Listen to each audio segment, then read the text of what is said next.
Bonjour à tous et bienvenue dans le journal d'AC Franchise TV. Au sommaire de cette édition, l'actualité de la franchise avec Noroto, La Forêt Immobilier et Feu Vert. Un zoom sur la franchise Natilia. Dans l'actualité business, le salon Mondial Expo Tunis du 29 au 30 avril prochain. Puis le conseil d'experts avec Lise Fercoq-Duguet qui nous parle de la Convention nationale des réseaux de franchise. Nous terminerons par la devinette d'AC Franchise. Le groupe Noroto change de nom et devient Mobivia Group. Noroto, créé en 1970, a décidé le changement de son appellation pour marquer l'évolution de ses activités, jusqu'ici principalement consacrées à l'automobile, à un périmètre plus ouvert aux différentes formes de mobilité.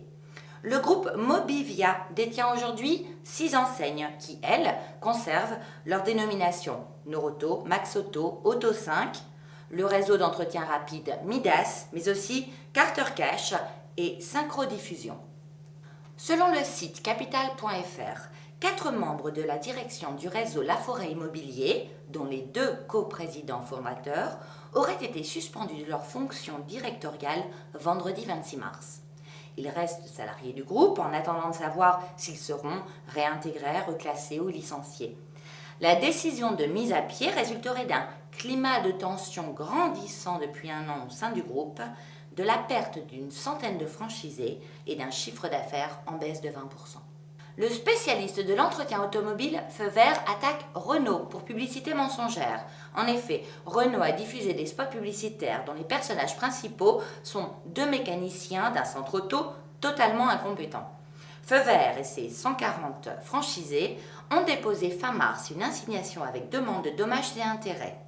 Une première audience est programmée le 15 avril au tribunal de commerce de Lyon.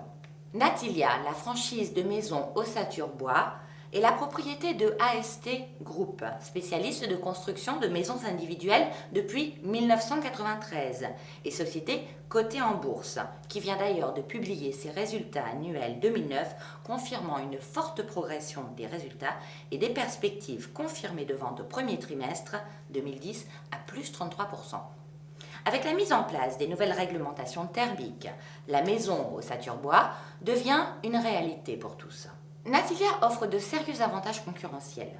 Le contrôle de l'outil de production qui est détenu en propre, la présence historique d'une structure recherche et développement, d'un bureau d'études intégré, l'accès à la puissance d'un groupe coté en bourse, centrale de référencement, accès aux assurances et crédits contractuels, méthodes commerciales, techniques de fabrication, etc. Les avantages produits Natilia résident dans la simplicité de construction de la maison, l'anticipation des nouvelles normes de construction, une méthodologie de construction respectueuse de l'environnement et un prix client qui permet l'accès au marché des primo-accédants. Le Salon Mondial Expo de Tunis se tiendra du 29 au 30 avril. Le Forum international des réseaux d'affaires Mondial Expo 2010 est organisé sous l'égide du ministère des Technologies de la Communication et avec le soutien du ministère du Commerce et de l'Artisanat, avec la participation des partenaires locaux mais aussi étrangers. Cette première édition est consacrée au sujet « Rencontre d'affaires entre les principaux acteurs de l'espace européen, maghrébin, Méditerranée ».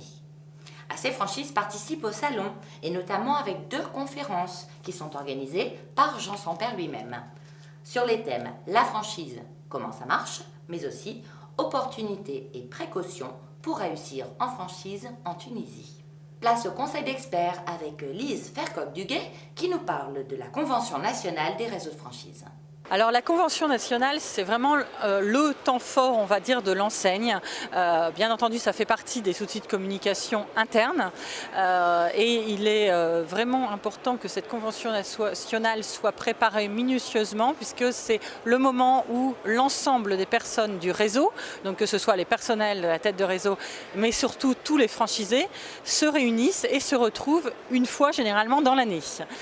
Cette réunion et cette convention généralement composée de 2 périodes, on va dire, une période de travail où tout ce moment est un moment important pour que le réseau puisse avoir l'information et pour que la tête de réseau, donc le franchiseur, puisse amener toutes les informations de stratégie de développement de l'enseigne, mais il peut y avoir un lancement de produit à ce moment-là, enfin il peut y avoir différentes choses, ou une présentation de nouveaux aussi prestataires, pourquoi pas, dans certaines enseignes.